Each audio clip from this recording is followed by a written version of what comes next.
is currently April 8th. My birthday was April 7th. I just turned 20. I'm getting old. However, what has inspired this video today, before I even tell you the topic, is the fact that the Minecraft movie came out on April 4th. If you know anything about me, you know that I have been playing Minecraft since the game came out. I shouldn't have even been on an Xbox. However, I played before creative mode was a thing, before all of these other upgrades. I played when the tutorial world had the big Minecraft block in the sky. That is how long I've been playing Minecraft for. And so I just think this is the universe telling me that it is okay that I am no longer a child. I can no longer claim, realistically I should have been saying I'm a child when I was 18, 19. I'm kind of a legal adult. But I can no longer say I'm a kid. I'm 20. Old now. I'm unk status, as the kids would say. But today I want to talk about why it's okay to be chalant. There has been this whole thing on social media, the cool girl aesthetic, basically, for years now, about how, post less but only aesthetic things, don't let people know your interests, keep them at an arm's reach, be the cool girl, nonchalant. No, that's lame, and I've fallen victim to it. I have been a victim to nonchalantness, and it really ruined me as a person. I stopped having interest because I needed to be, my interest was being nonchalant. No. Why would I want to be nonchalant? I don't know. But we're going to be talking about that, and we're going to talk about my interests through my childhood. Now, I have a list. New notebook, by the way. Not new. I've had this, but different. This is my social media planning notebook. Not my crazy other one. But in this notebook contains every single interest, major interest, by the way. Every major interest I have had since I was a child. Since I can, the frontal lobe, I'm not even there yet, since the consciousness kicked in, okay? And so, I think the first thing we are going to talk about is Minecraft. Well, let's start with Minecraft. I've been playing Minecraft for forever. Literally since I could have opposable thumbs on Minecraft. I played a lot with my siblings when I was younger. I have 2 older brothers, a younger stepsister, a younger brother, and then another younger, biological sister. And so we would all play together. I would play, when I first started, it was with my older brother, my oldest brother, because he was I don't even know. He's a couple years old. He's 3 years older than me, 3 or 4 years. And he was who got us into video games. He would get the games, and then he would do the fake trick where you turn off the controller and just you're wow, you're actually playing. It's actually him playing. That was the kind of guy he was. Is. That's the kind of guy he is. But yeah, he got us into Minecraft. And then the older we got, they released creative mode. Now, here's the thing. I'm really bad at survival. I can't grasp my head around it for some reason. So, not gonna lie, I play creative. I like to build. I don't like mining. I like building. But there was a time when me and then all of my younger siblings, we built this huge world. Literally almost took up the entire world. And we would play and just build stuff for 14 hours straight every single day. We would wake up, eat breakfast, hop on Minecraft, and then we would just continue to play the entire day. And it got to a point where my dad was like, you guys need to get off of the Xbox and please go outside. So what we did is we moved the TV to the window, the TV and the Xbox to the window, and we sat outside and still played Minecraft. And he got really mad after that, but we just loved it. It actually, for a while, my stepsister and I did not like each other. We did not talk. And so it actually brought us together. That and getting my cat Beans literally brought us together, and now we're cool. So thank you, Minecraft, for repairing my family relationships. But I would also play with my friends. So I have my childhood best friends. Their names are Jenna and Taryn. Love them. Love you guys. I would go over to their house and we would play in survival, but we would literally play for nights on end. It got to a point where I was sleeping over at their house one day and a creeper blew me up and I screamed bloody murder, and then we weren't allowed to play Minecraft. I think it got to a point. I think we weren't allowed to play at night anymore. But if we did, we had to be quiet. So we would, yeah. If I'm remembering correctly, Jenna and Taryn, if you're watching this, please fact check me because my memory's gone, bro. But I just remember going over and playing with them. I would play when my friends would come over. We would play Minecraft. All I would do is play Minecraft, and then the Minecraft parodies. I can't not touch on this because not my stepsister, but the rest of my younger siblings and we would watch the Minecraft parodies, and there was one, and I literally can't find it on YouTube. Like, I cannot find it. But it was about this guy and his pig. And that was the birth of Piggy Steen for us. My little brother Roman had a pig named Piggy Steen. And that was his pride and joy. Like, no one was allowed to touch Piggy Steen, and then he died. But yeah, like, we got my entire family into Minecraft. The only one who didn't play it was my dad, but my stepmom played it. Like, all my siblings and I played it. We loved Minecraft. Like, top tier interest. I still love Minecraft. The movie was great. The Jason Momoa Jack Black 69 scene, why was it 5 minutes long? I don't know, but it was funny. Ugh, loved Minecraft. Next interest I had, this was also as a kid, pillow pets. Oh my lord. Okay, a lot of this is me and my younger siblings. We loved pillow pets to the point where, okay, my parents are divorced. Obviously, I have a stepsister, but we would take stuff back and forth when we would switch over houses every week. We would take 3 or 4 garbage bags of pillow pets back and forth because we had this thing called the pillow pet game. Now, we had enough pillow pets to have an entire game. We would lay them out on the floor. Someone would sit and close their eyes and think of a pillow pet, and you had to guess. Like, it was like it's kind of like 20 questions, but the goal was to try and get on the pillow pet that the person was like the person was thinking of, basically. So they would like turn around and be like, I'm pretty sure that's how it went. I don't know. This was so long ago. This was like kid. Like, none of us had our license kid. So we would, like, the person would sit and be like, okay, so the pillow pet I'm thinking of is brown. And you would go, and the other people would go to the brown pillow pet. And then, like, go to a brown pillow pet. And then it's like, we would turn, and whoever was closest, or we would just keep going. I don't really remember. Like, a lot of this stuff, I remember doing it, but I don't remember the facts. However, we loved pillow pets. We would get pillow pets for Christmas, Easter. I had the entire unicorn collection, from the little baby to the giant unicorn pillow pet. Like, I loved pillow pets so much. I still do. I remember when Ken and I first got together, I already had the strawberry cow one, like, you know, the 2020 strawberry cow thing. I had the strawberry cow one, and Ken got me the blueberry one for it was either a holiday or a birthday or something, and those things never left my side. They ended up, they're at my mom's house right now still, I'm pretty sure. But, like, I loved pillow pets. They were great for the car. They were great to sleep with. I would stack them in pyramids. Oh, I love pillow pets, okay? I'm so sorry, but they're just so great. Let's move into YouTube. We're gonna go to YouTube.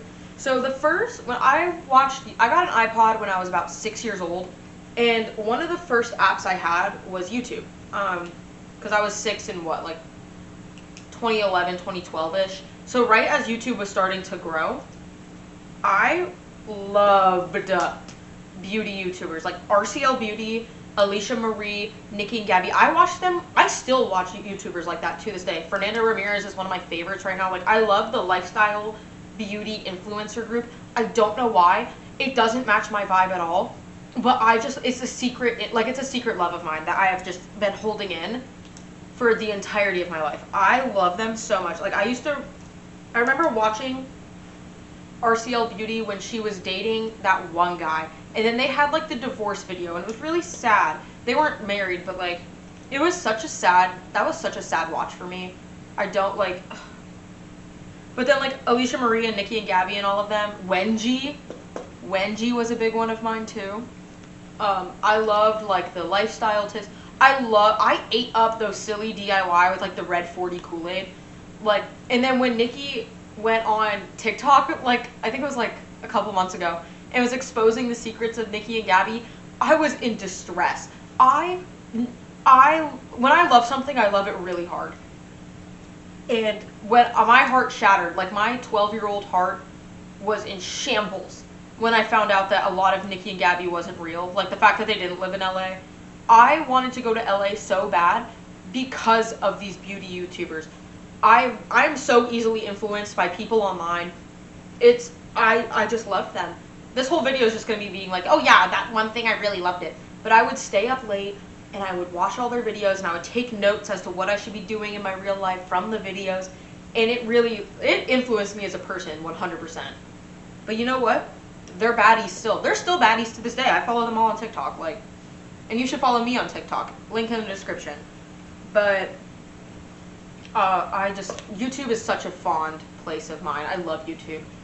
But yeah, I still watch beauty influencers to this day. Like I love Fernanda Ramirez, and then I'll go through my recommended, and they're on there as well.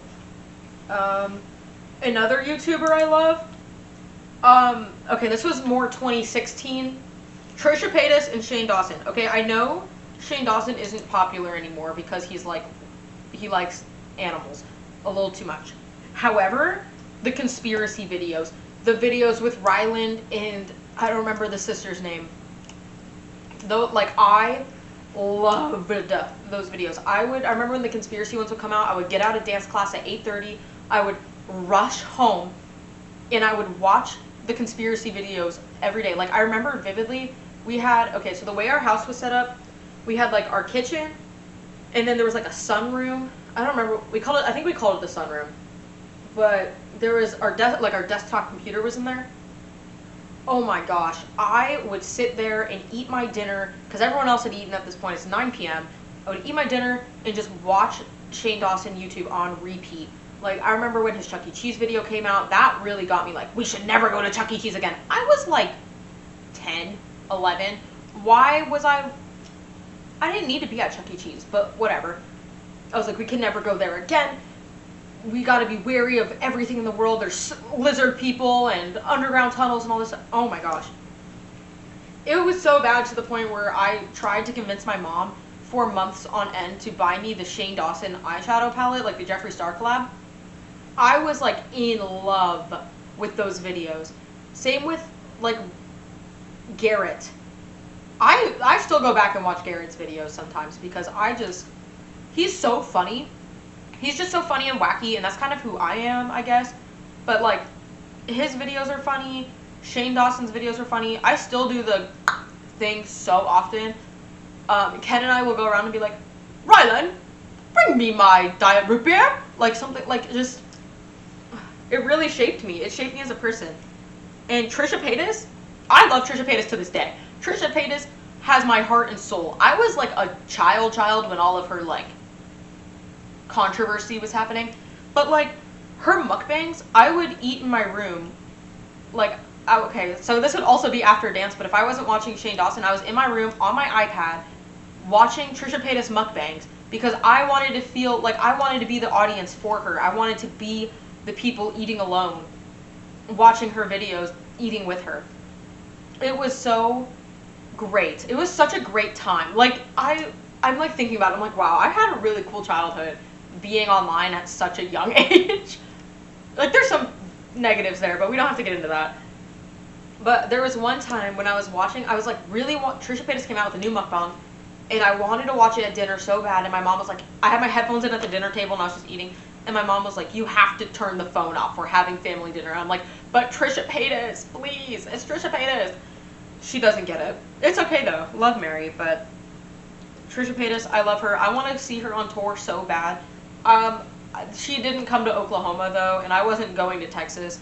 You cannot pay me enough money to go to Texas willingly, so I didn't get to see her on tour, but I follow her on everything. She's so funny, and I'm so happy that she has such a great life now.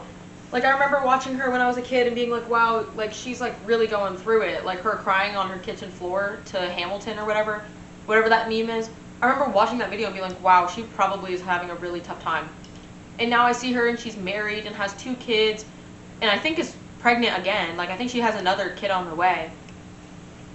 I love Trisha Paytas so much, bro. If you work with me, I ask every single person if they know who Trisha Paytas is, because I want them to know. Everyone needs to know who she is. She's lovely. This isn't really a YouTube channel per se, but it is YouTube. So I don't know if y'all are familiar with Don't Hug Me, I'm Scared, but I was introduced to this very, very young, and it scarred me. And then I went back again in 2020 during lockdown and rediscovered it and fell in love with it. So let me start from the beginning. I remember being at my friend Maddie's house. Now, Maddie was another neighbor friend that I had. We're not as close anymore, but she's still awesome. We would go over to her house. Me, her, Jenna, and Taryn, we would sit in their family room on the computer, and we watched Don't Hug Me, I'm Scared with like a couple of, I don't know, Maddie and Jenna were in the grade above me, so like they were with my brother, my older brother. So like a couple of their friends his friends would be there too, and we would just watch the videos, and it scarred me. Like, I was so frightened. I was in elementary school watching this, and I remember, this is so embarrassing, but I'm gonna say it anyways. I remember being so scared when I went home that day after watching it for the first time, and I was in the bathroom, and I was so scared they were gonna pop out from underneath the sink. So I had to, like, for like 2 months after that, if I was in a bathroom, all of the cabinet doors and like closet, if there was a closet in there, the closet doors had to be open just so I could pee comfortably, because I was so scared that the freaking duck or the clock was gonna pop out and get me. And that's a really irrational fear. But for like a child, it's not like, it was kind of scary. But then I got into it again in 2020 when I was like 16, 15, 16? I don't know how old I was, but somewhere in that age range, 15. And I got into it again, and I was like, wow, this is really creative. Like, the horrorness of it is like really well done. It like really sits with you. It makes you think. Like, especially in the first one, the first episode with the clock and like the song. I think that's what really started my fear of dying and aging, is that video, because it just like runs, like the face is melting and the heart's coming out, like, ugh. But either way, it was like, I loved it. And then last year, I believe, I saw that the series had came out, like the TV show, not just the YouTube one, because the other YouTube episodes were also fantastic, by the way. But the series came out, and I watched it, and I was like, wow, this is really like, this is a great piece of art, and everyone should appreciate it, but it's not everyone's cup of tea, you know? Like, not many people want to watch a bunch of Muppets die, basically, but like, it was really interesting. It went into tropes of like, there was a real person at the end, if I'm remembering correctly. There's a person at the end, and it goes through about how her son had died, and now she's using this dollhouse, which is where the puppets are. She's using this dollhouse as a way to like express her grief, and then the dad was also involved in the TV show, and the red guy. Oh my! I'm gonna go and rewatch it after this, because I actually like really love the cinematography of it all. One thing about me, I will appreciate a good video. I don't care what it is, but if the videography and the storyline and the editing is really good, I will sit and watch it. I love good cinematography.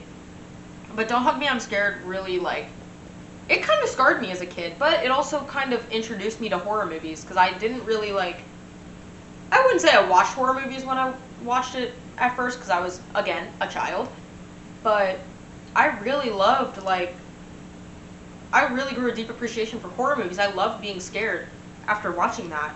It was just really great.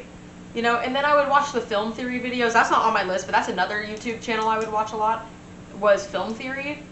And he would go through, Matt Pat would go through and like he would go through all of the lore, and it really, that also really grew my deeper appreciation for different medias. Because I was never really a game theory person. I was more of a film theory, because I used to watch a lot of movies. And it would go through, and I would see that a video would come out, and I'm like, oh, I've never seen that. I would watch the movie, and I would go back and watch the video, and it would kind of almost explain it for me if I didn't understand something in the movie, and it would help me catch different Easter eggs and put the whole story together. And I know it's just a theory. However, I loved it. I ate it up every single time, because it's such good cinematography. And I know Matt Pat doesn't do it anymore. I was there when he left. There, as if I was physically there, but I was watching his videos as he left. I don't really watch it much anymore, mostly because I love MatPat and not the channel, but I should probably go back and show my support again because I really loved his videos as a kid. Like, that really, ugh, no. I'm gonna kind of move into music. So, one thing about me, it started in 8th grade. I showed up to the first day of school in my Panic at the Disco shirt, and I wore different emo bands that entire first week of school, and then I became the school emo. But you know what? I listen to these bands to this day. I listen specifically to the emo trinity, and if you are not familiar with the emo trinity, if you weren't on Instagram at the time, it was Panic at the Disco, Fall Out Boy, and My Chemical Romance. Now, I'm not proud of my fandomness and my obsession, because I was obsessed. I would sit on Instagram for hours after school just looking at different Instagram posts from like tours and like different fan arts, and I was like obsessed. This was all I would talk about. It's all I would listen to. I wouldn't listen to pop music. I thought it was trashy. I only wanted to listen to emo music. But then I got into 21 Pilots. Actually, wait. Reverse. It started in 6th grade when I got into 21 Pilots, and then that was the catalyst into the whole emo trinity era.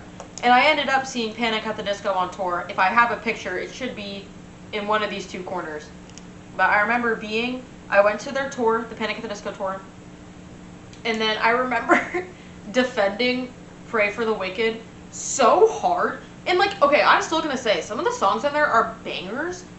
However, I kind of dropped out after, well, I don't even remember what the last album they put out was. But the only song I liked off of it was Don't Let the Light Go Out.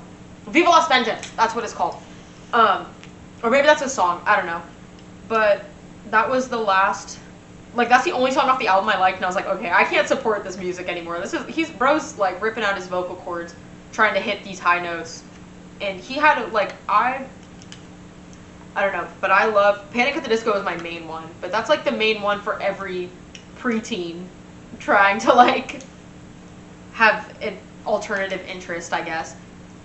But one thing that, I don't know, My Chemical Romance was a big one too. I remember when they got back together on Halloween. I think I was in 9th grade, 9th or 10th grade, and I was sitting in my friend Miranda's room, scrolling on Instagram, kind of waiting until like trick-or-treating started. We were a little too old to be going, but like, whatever, we're kids.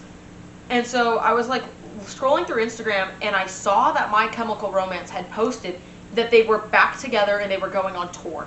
And I was like, oh my gosh, I need to go. I couldn't fangirl then in the moment because I was a retired emo at this point. I kind of fell out of all of it in like 9th grade. I tried to become like the cool kid. Like, I didn't want to be associated with my emo self anymore. But I wanted to fangirl so hard, but my friends were like, they never were really emo per se, but like I was like, oh my gosh, I need to tell someone about this. And so then I get on Instagram and I'm like commenting on all these like fan posts about it, and I'm just like going, and I'm like, oh my gosh, this is so exciting. Like, this turned my whole day around. And I was just so happy. I've never been happier. Like, that was genuinely such a great experience. Because I think the year before, I went as Gerard Way from the Black Parade music video. If I need to find the picture, but it will be on the screen somewhere. It should be. Because that was so, like, I kind of ate with the costume, but nobody in my small redneck town in Pennsylvania knew what it was. And so I would go to door and explain what it was. But I loved it. Like, I loved that music, and that really helped me form a deeper appreciation for pop punk. And now I'm more into like a punk grunge. Well, I've always been into grunge. I'll have to circle back to Rock Band, remind me. But I'm more into like a punk, divorced dad rock, not screamo, but like metal-ish kind of stuff. I'm slowly gearing up towards metal, but like the emo trinity thing really had me going. I was so emo. Hopefully throughout the video I have been putting up pictures of myself during these eras if I can find them, because this is my entire childhood in a video. That's so cool. That's so cool to be able to do. Anyways, um, so yeah, like I loved that time in my life. So I have a much deeper appreciation for it now than I did a couple years ago, because I really think that it just pushed me to who I am now. I'm more willing. I mean, shoot, I have freaking 3 facial piercings and 4 tattoos. That's not a result of emo music, but it definitely pushed me into subcultures as to where I found a deeper appreciation for all of these things.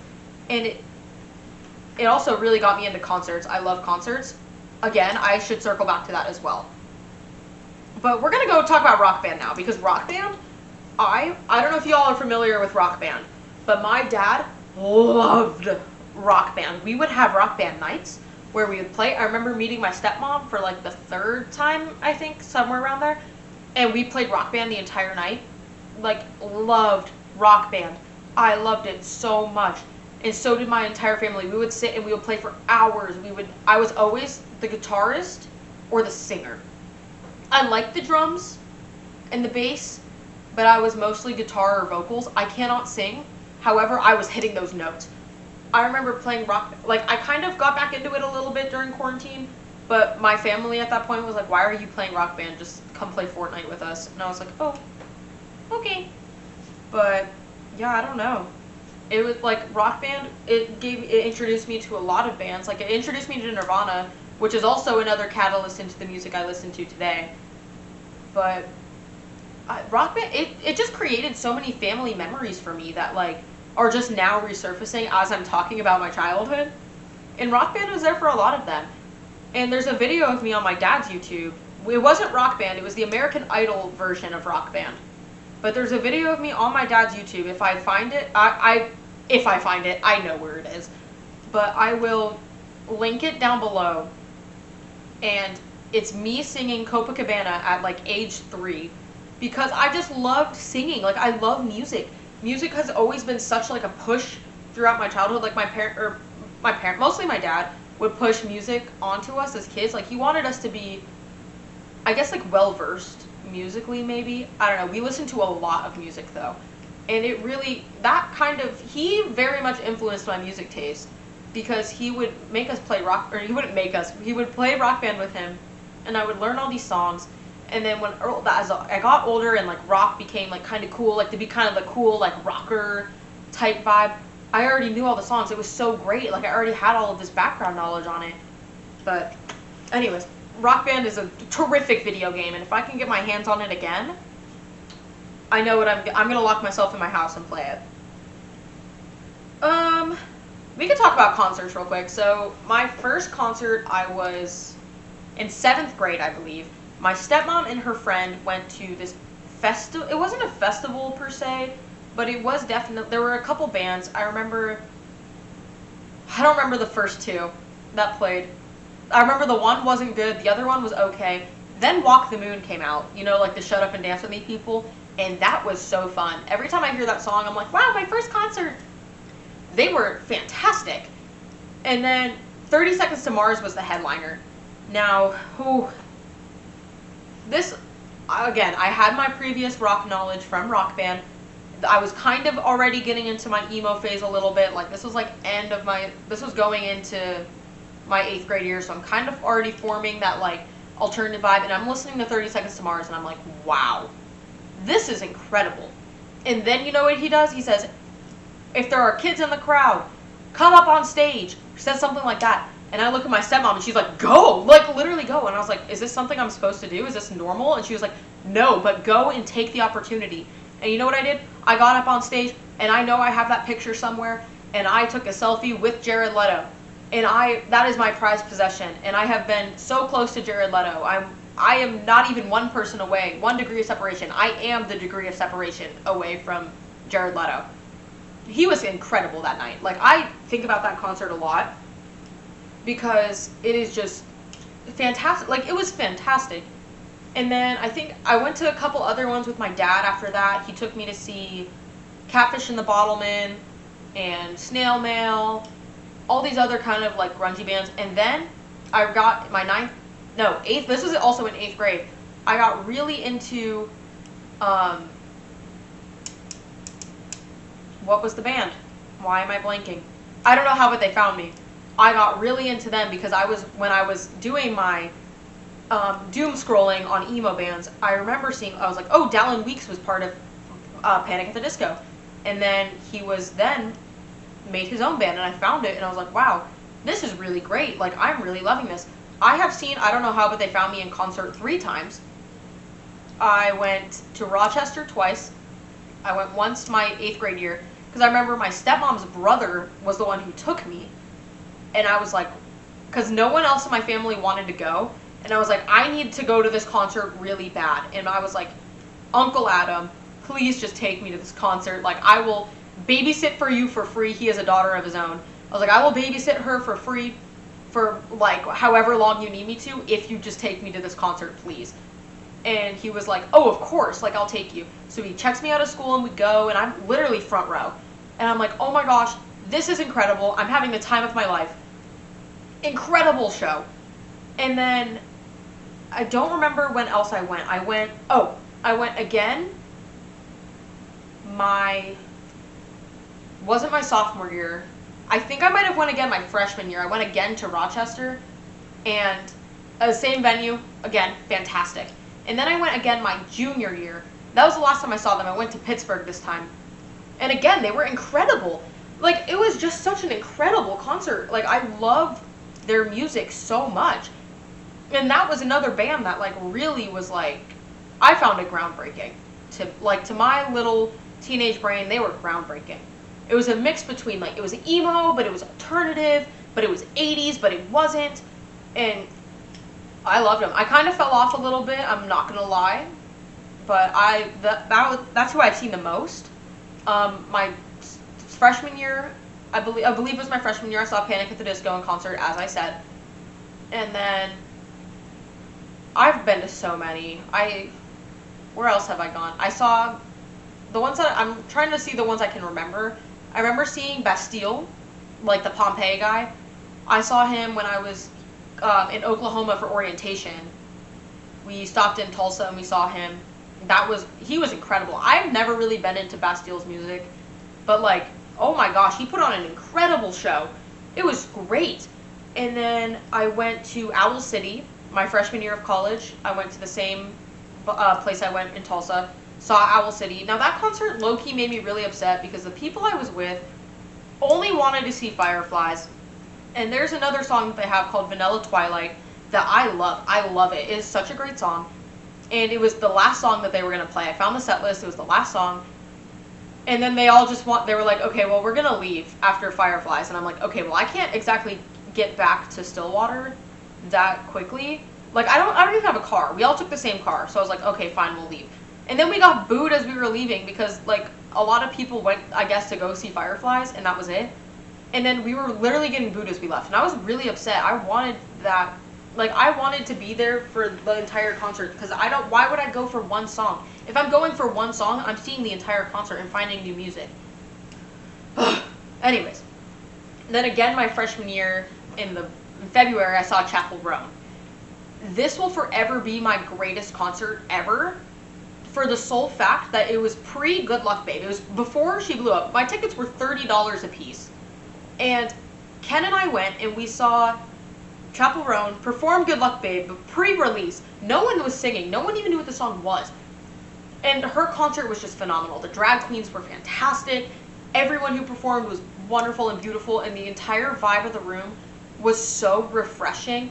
As someone who is not the farm girl type, it was so nice to be in a room of people, of strangers, that they may have been the farm girl type, but it was just like, it felt welcoming, you know? Like, I had a really hard time moving to Oklahoma because it was very different from where I'm from. Not a lot of acceptance, a lot of conformity, but in this room, there was just so much out there that, like, there was just so much expression, and everyone just felt so free.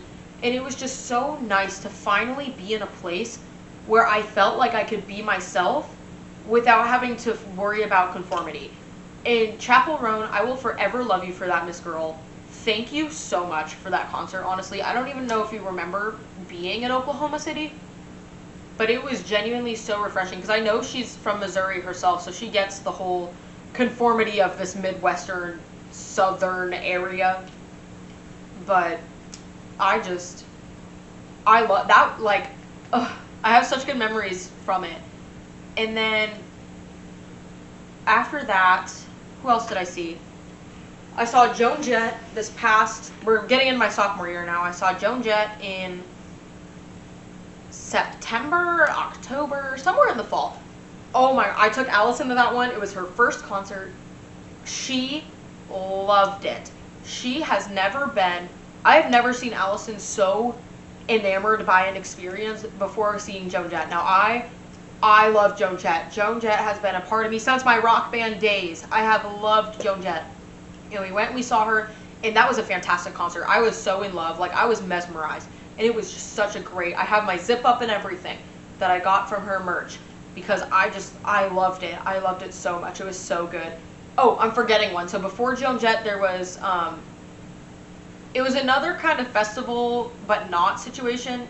It was a reggae festival I went to with my dad and my stepmom. Excuse me, when they came to visit. We went to Oklahoma City and we saw Slightly Stoopid and Dirty Heads. Why? I was like blanking on the name. But we saw them, and that was really fun. I love going to concerts with my stepmom because she is such a concert junkie. She's a rock, like, she loves metal music. She loves all of that kind of vibe, and that's the kind of vibe that I'm at. So I love going to concerts with her. It is so great. And she was having the time of her life, and I was having the time of my life. My dad was having the time of his life, I hope. I don't know. Bro wasn't really expressing much emotion. But it was just such a fantastic show. We were up in the front, again, because I'm finna be in the pit. But we were up front, and it was great. And I loved it. I love music. I love live music, bro. Just like... Okay, so then there was that one, Joan Jett. After Joan Jett, I saw Cheap Trick. Cheap Trick, Allison and I went to on a whim. The tickets were like $40. I was like, oh, it's only an hour away from here. Like, we can go. We went there, and the room was just filled with old people. I forgot that Cheap Trick was like a 70s band. So the entire room was people who were probably like 40 years older than us. But they were fantastic still. And there was like a fight that broke out in the front between like this guy and this police officer. And they literally had to like stop the show so they would stop distracting everyone. And that was like low-key really annoying. But then there was this girl in the crowd that was like, she was like older. And she was like, woo, yeah guys, yippee, blah, blah. Like she was like screaming. And we were just like, I want to be on her level. But that show was fantastic. I got Allison a guitar pick. I ended up, after they left, climbed up on stage and grabbed a guitar pick. Yeah. Not my proudest moment, but you know, you gotta do what you gotta do. Because Allison she plays guitar, so I was like, oh my gosh, I'm gonna get you a pick. And then I did. And then a week later, we saw Tyler, the Creator. Oh my Lord, oh my sweet Lord Jesus, that was such a fantastic weekend. We went up to Kansas City, and Ken has a friend named Isaac that lives up there. And we went, and it was just fantastic. He put on such an amazing show. The vibe was everything.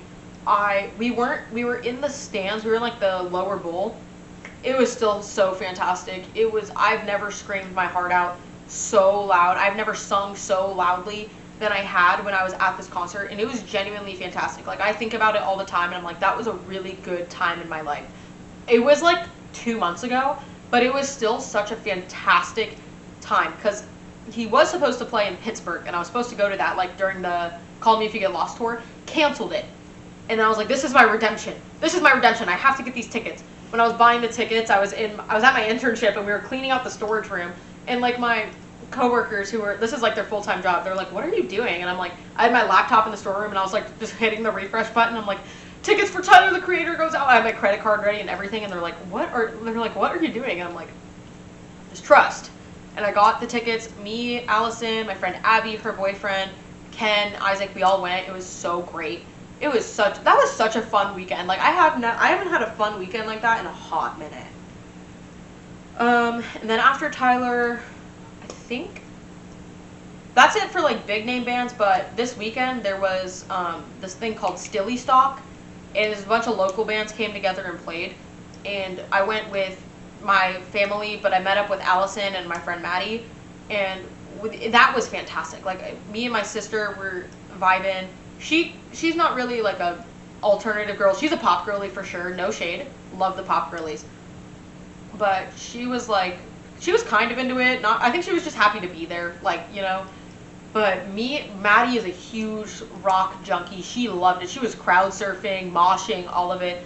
I'm there with Allison and we're like jamming out. I love this band. Like the band that really stuck with me was Dreamsicle, and I've become their #1 fan in the past 3 days because I'm just like, their music is so good. And I asked them for a guitar pick because I was gonna give one to Allison, but they said they didn't have any, so I got their set list. It's right here on my door, on the poster door. They gave me the set list. And I was so happy, bro. Like, that concert was so good. It was like $3 to get in. And I just saw one of the greatest shows. Like, honestly, it was so good. But concerts, and again, like, music in general, such a great part of, like, life is going to see live music. If you ever have the chance to go to a concert, go. It is so fantastic. You don't even have to like the band. Like, a lot of the bands I went to, I didn't even really know. And I still went, and I found some great music. And I just love live music. Yeah, but music is just such a fantastic part of life. It is genuinely my favorite thing ever. We're going to transition back into TV shows here for a minute. Glee. If you know anything about me, you know that I love the show Glee. Now again, I love music. Glee has music, okay? Musicals are such a fantastic part of life, and they get like so much hate for literally no reason. Musicals are fantastic. And I don't know why as a society we frame musicals as not great when they are. But anyways, I watched Glee for the first time my junior year of high school. I remember my senior year of high school, so like 2 years ago. I got into it, and I got into it hard. I was watching Glee all the time. Glee covers were in my headphones constantly. I love Glee. It is such like Glee has some of the craziest plot lines with some of the craziest vocals I've ever heard just mixed into one show. Like, what is there not to love about it? The plot lines are insane. Like, the whole, like, scene where I'm gonna give you a rendition. Hold on. You did this to me. You told Coach Sylvester about my summer surgery. No, you have a surgery when you get your appendix out. You got a boob job. Yep, sure did. You can't hit me. Yes, I can, unless you got yourself knocked up again, slut. Oh, get off of me. Stop the violence. Girls, why are you doing this? We are a family. Oh, please, she has a family. She's a mother. Walk away and take a new pony before you get to class. Literally, like, what? That was the opening scene, bro. Like, what? And, like, the first, like, 3 episodes, Quinn tries to tell Finn that he got her pregnant by him like coming in a hot tub, and then she actually slept with his best friend, and she's the head of the chastity club. Like a whole crazy plot line for the first season, and it just gets better. Like, it just gets better. It's so good, and I don't understand why there's so much Glee hate in this world when it is fantastic. It is fantastic. I love Glee. It is such a good TV show. I have yet to find a TV show that I am as interested in. I'm low-key getting into I'm getting into Pokemon. I'm nerding out about it. But it is not to the same level that I will have for Glee.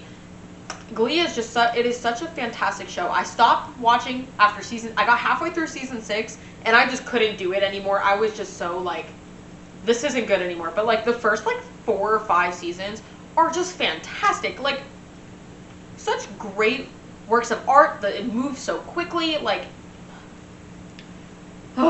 maybe it's because I wanted to be a theater kid in high school so bad, but I couldn't. So maybe that's where this is all coming from. But like, I just love Glee so much.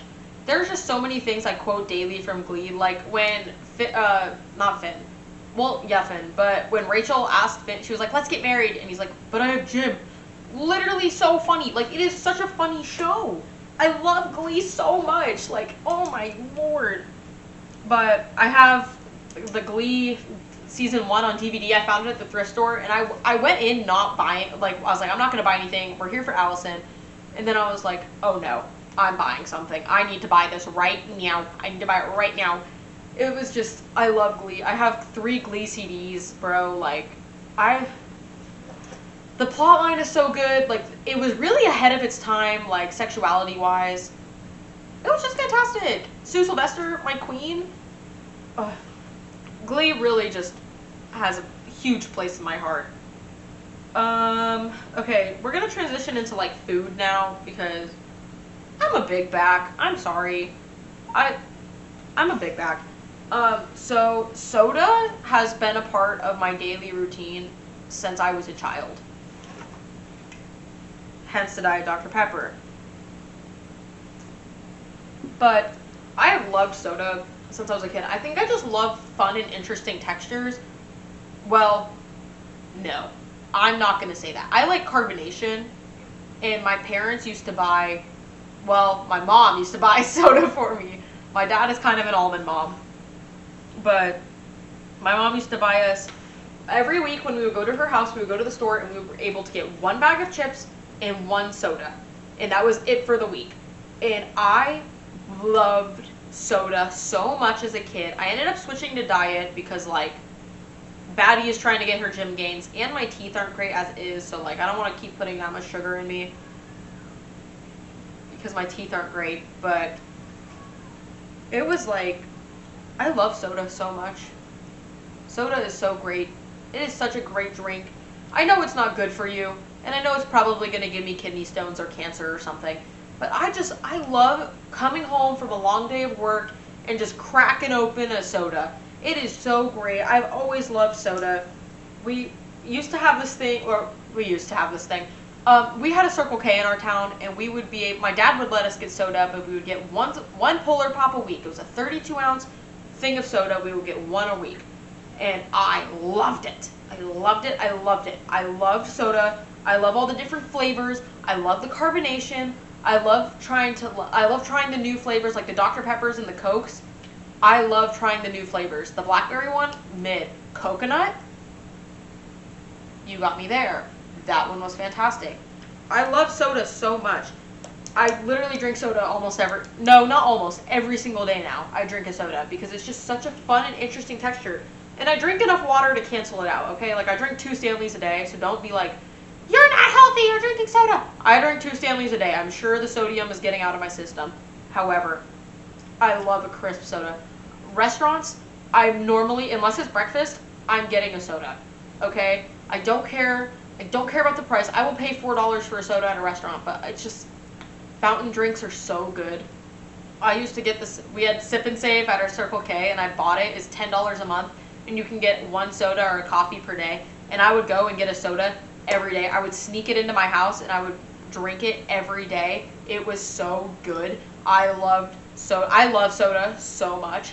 And maybe I'm too passionate about it, but you know what? It's okay to be nonchalant. It's okay to be chalant. You don't have to be nonchalant all the time. It's okay to love things. It's okay to have interests. But another thing, okay, this is we're gonna get kind of sad here, and then I'm gonna wrap it up because I've been yapping for a little too long.